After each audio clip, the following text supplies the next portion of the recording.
And we move on to our final coach of the morning, the head coach of the Kennesaw State Owls, Coach Brian Bohannon. Good morning, Coach. Good morning, Mark. Congratulations to you for clinching a winning season in your first year of existence, 6-2 overall, 2-1 in the league, and now you have your first ever ranked opponent on your schedule coming to Fifth Third Bank Stadium on Saturday. If you can open up and talk about the victory over Monmouth from this past weekend, we'll start taking questions and start talking about the Bucks. Well, obviously, I'm awful proud of our football team and our football program. Coming off a tough loss at Liberty, I thought our kids responded and came back and played well. We've been very fortunate to play well at home, and to get 6 wins for a new program is a pretty big deal, and to assure ourselves of a winning season. So I'm really proud of our football team and football program for that. Obviously, we got a really good football team coming in. They're ranked 15th in the country in one poll, I think 13th in another poll. But they're playing as good as any team I've seen. And when you look at offense, defense, special teams, they got really good players, but they're all playing extremely hard, and you could tell they're all bought in to what Coach Chadwell and his staff have done the last few years. And they're a veteran group that plays pretty good every week. And so it's going to be a great challenge that I know where our kids are excited about and looking forward to the opportunity. All right, Coach, at this time we'll start taking questions for you. To ask a question, please press *1 on your phone at any time, or click the Q&A link near the top of your browser and click raise hand if you joined us via the web. And Coach, while we wait for a question to come in, Tyler Henkel, Big South Freshman in the League, the National Freshman in the League by stats, your first national honor rate, just how well he played against Monmouth and how he's been all season. Well, Taylor's been, he's one of those guys since the day he stepped foot on campus. He always does what he's supposed to. He's where he's supposed to. You don't hear a word out of him. And when you get on the field, he always ends up making plays. And he's been doing that since he's been here. And he's a heck of a football player. He's even a better person. And, you give him these honors, and he kind of turns away. He doesn't really like the attention. But he's an outstanding kid who played an unbelievable ball game Saturday. It's one of the better games I've seen from a safety.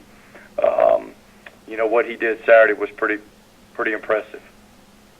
Thanks, Coach. Our move to questions for you, and our first questions are from David Shelton of the Charleston Post and Courier. Go ahead, David. Good morning, Coach. How are you? Good, David. How you doing? I'm doing great. Just wanted to get your thoughts on with your offense being as productive as it is, going against the nation's and the conference's #1 defense. What do you see from Charleston Southern's defense? What do you think has allowed them to be so successful, and how do you think your offense can attack them?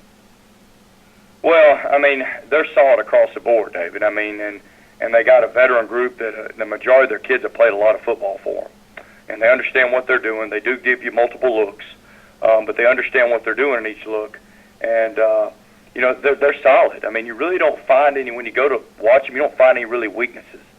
And the most impressive thing is they play hard. And they're tough. They play hard. And it's going to be a heck of a challenge. And for us, we do what we do, and they're very good, and we respect them. But obviously, we're going to go attack them. And however they line up and the stuff they give us is kind of the nature of our offense. Whatever they're going to give us is what we're going to try to take advantage of. But it's going to be tough sledding. We know that because they're awfully good. And so we'll go with our normal game plan that we do every week and see if we can find a way to get a little bit of an advantage somewhere. But they're the best defense we've seen so far. There's no question about that. And also, your program is having a great year, and it's remarkable, really, the way you competed at this level in short time. But now you get to face arguably the top 2 teams in the league in back-to-back weeks. How excited is your community and your school? I noticed you had about almost 9,000 there the other night. But how excited is your team and your school to have this opportunity to face back-to-back nationally ranked opponents in your first year? Well, it's a great opportunity, and all we're really focusing on Charleston Southern right now, and that's it. But I know our kids are awfully excited about the opportunity. I know the community is excited. You go into this thing, you really don't know exactly what the the expectations are going to be. You know, we had some expectation about getting better every week, but you don't really know where that's going to go in your first season. And I've just been proud of our football team, the way they've continued to fight, and they believe they can win, and that's something that's really important with the new program. And you know, we got a great challenge, but a great opportunity coming to our stadium on Saturday, and it's going to be a heck of a ball game, and we're going to have to play our very, very, very best game to have a chance to compete with Charleston Southern on Saturday. Thank you, Coach. Good luck to you. Thank you, David. Thank you, David. And, Coach, I'm not seeing any more questions for you, so we'll go ahead and let you go. But thanks for joining us, and good luck Saturday against the Buccaneers. Thanks, Mark. All right. And that will conclude this week's call. My apologies again to everyone for a little difficulties. The recording should be available for playback this afternoon. Everyone have a great rest of the week, and we'll talk to everyone next Tuesday.